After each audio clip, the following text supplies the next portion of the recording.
Hello दोस्तों, स्वागत है आपका आज की नई क्लास में। और जो आज की क्लास का टॉपिक है वो है साइंस का। और साइंस का टॉपिक है अवतल दर्पण द्वारा भिन्न भिन्न स्थितियों में प्रतिबिंब का बनना। ठीक है, बहुत इंपॉर्टेंट टॉपिक है और पेपर में हर बार कम से कम 3 से 4 या 5 नंबर का हर बार पूछा जाता है।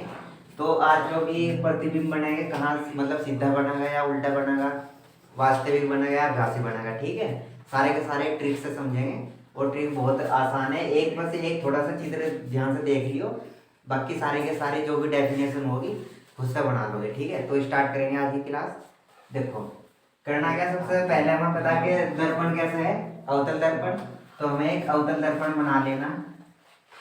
ठीक है, इस तरीके का एक अवतल दर्पण। अवतल दर्पण कैसा, जो बीच में से दबा हुआ और किनारों से उभरा हुआ होगा। ठीक है, इसके एक और पॉलिश होगी लाल ऑक्साइड की। ठीक है, ये इसकी एक मुख्य अक्ष और यहाँ बिंदु होगा इसका P यानी कि ध्रुव। ठीक है, इसका वक्रता केंद्र होगा C और फोकस दूरी होगी F।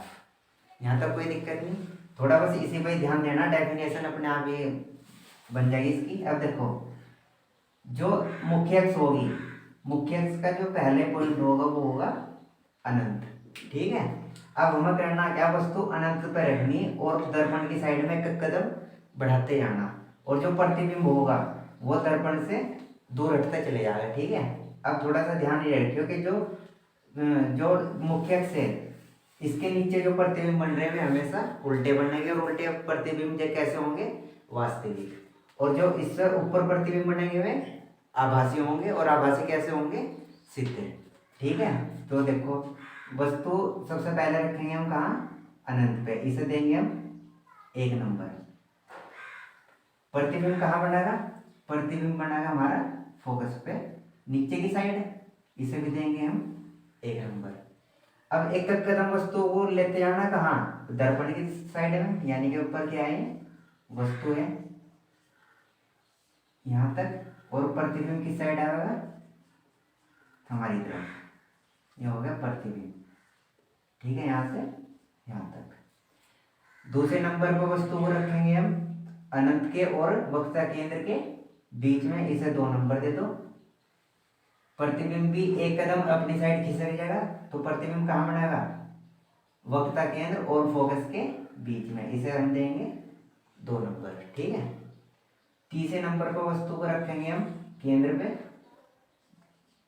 और जो प्रतिबिंब बनेगा वो भी कहाँ बनेगा, केंद्र पे, इसे देंगे 3 नंबर।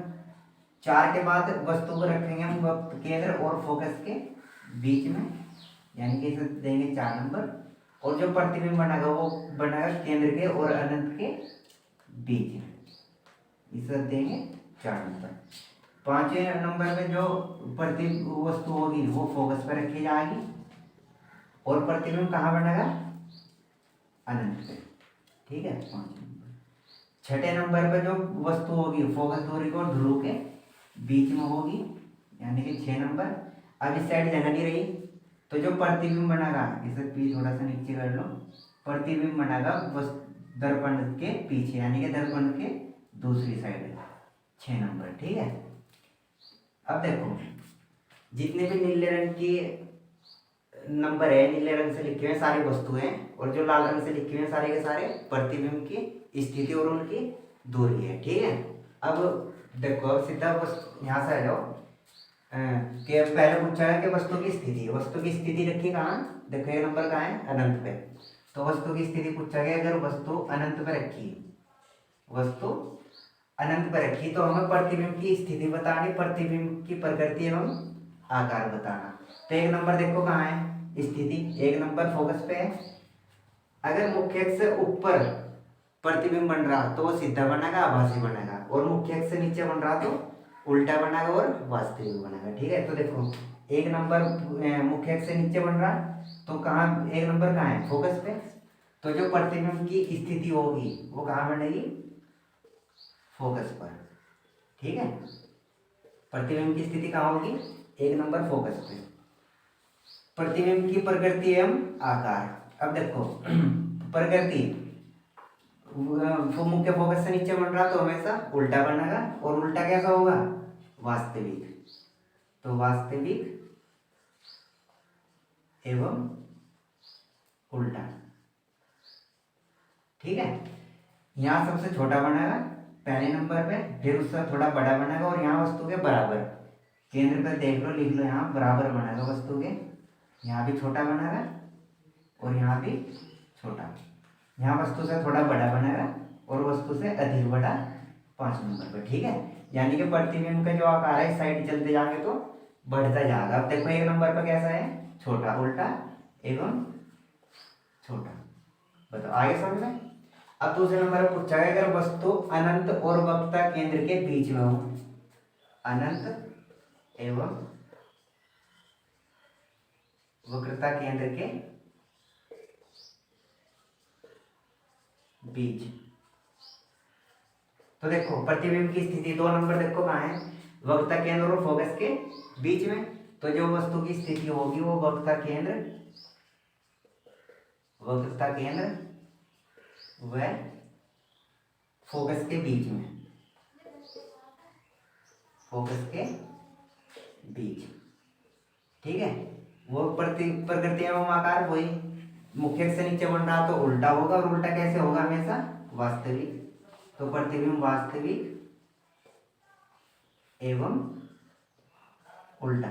याद रखो सारे के सारे उल्टे प्रतिबिंब हमेशा वास्तविक होंगे और आभासी सीधे। ठीक है, आकार कैसा होगा इसका, वस्तु से छोटा, तो यहाँ लिख दो छोटा।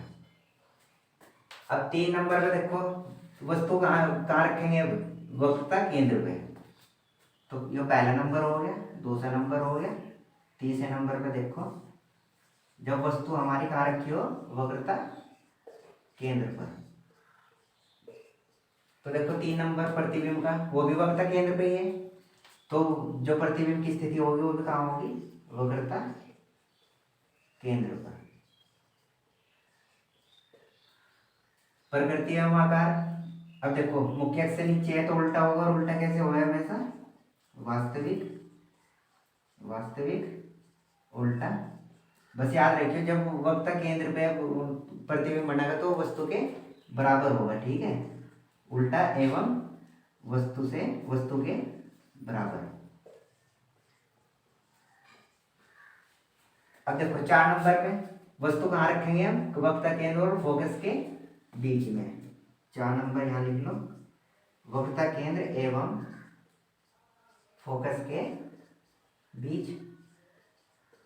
अब देखो प्रतिबिंब कहाँ बन रहा है हमारा, अनंत और वक्रता केंद्र के बीच में। तो प्रतिबिंब की स्थिति कहाँ होगी, अनंत तथा वक्रता केंद्र के बीच में।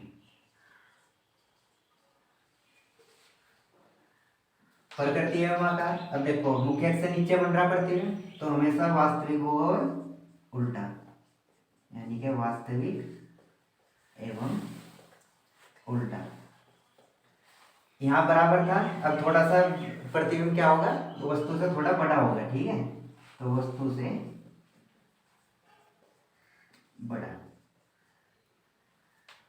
4 हो गया। अब 5वें नंबर पे देखो, फिर वस्तु कहाँ रखेंगे, 5वें नंबर पर वस्तु रखी है हमारी फोकस पे। ठीक है, तो पेपर में कैसे पूछा जाएगा कि अगर वस्तु फोकस तल पे रखी हो तो बस प्रतिबिंब की स्थिति एवं प्रतिबिंब की प्रकृति और आकार बताइए। ठीक है, वस्तु कहाँ रखी हो, फोकस पर। तो देखो फोकस पर वस्तु रखी 5 नंबर, यहाँ देखो 5 नंबर कहाँ बन रहा, अनंत पे। तो जो प्रतिबिंब बना है वो कहाँ बनेगा, अनंत पर। प्रकृति कैसी होगी, मुख्य अक्ष से नीचे बन रहा तो वास्तविक होगा, और वास्तविक प्रतिबिंब हमेशा कैसे होंगे, उल्टे, वास्तविक उल्टा एवं वस्तु से बड़ा। ठीक है, यहाँ तक कोई प्रॉब्लम नहीं है। अब देखो 6ठे नंबर पे वस्तु कहाँ रखी है, फोकस तथा ध्रुव के बीच में। पी को डिनोट करेंगे ध्रुव से, ध्रुव को पी से डिनोट करेंगे। तो 6ठे नंबर पर वस्तु कहाँ होगी, फोकस के और ध्रुव के बीच में। ये लास्ट है 6ठा। देखो जब वस्तु कहाँ रखी हो, फोकस व ध्रुव पी के बीच में।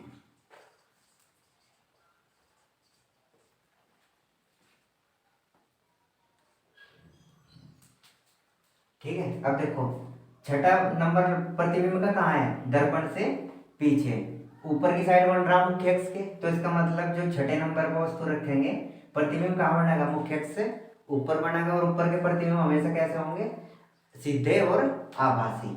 ठीक है, तो यहाँ देखो दर्पण के पीछे, क्योंकि दर्पण का सामने वाला भाग है, जो पिछला भाग है। ठीक है, तो दर्पण के पीछे प्रतिबिंब होगा।